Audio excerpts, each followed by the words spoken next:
د ایران په خاوره کې هغه هیواد ته په قاچاقي توګه د تلونکو کډوالو د موټر سوځېدنې پیښه.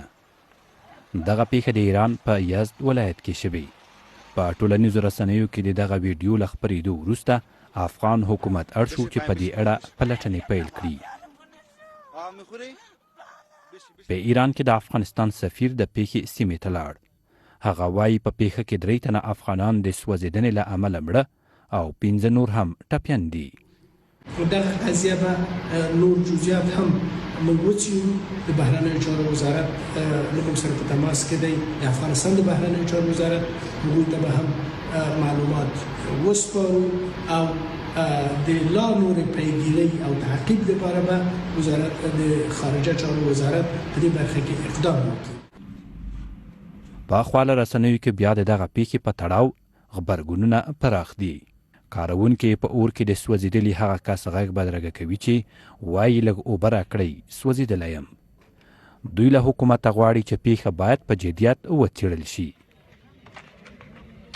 دغه پیښه ایران ته د تلونکو نورو هغو کارګرو نه وروسته شوې چې سیند ته غورځول شوي وو.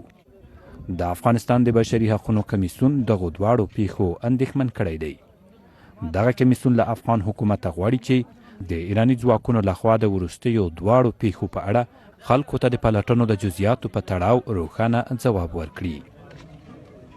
زموږ غوښتنه دا ده چې د نړیوالو بشري حقونو د تړونونو له مخې د موضوع په بېطرفانه ډول سره وڅېړلی شي، عاملین یې په ګوته او عدالت دې تامین کړلی شي. هر کال زرګونه افغان کارګر په قاچاقي لارو ایران ته ځي او ډیری کسان په ورته او نورو پیښو کې ژوندونه له لاسه ورکوي. خو وروستۍ دواړه پیښې چې رسنیزې شوې له تېرو هغو جلا او بې سارې بلل شوي دي.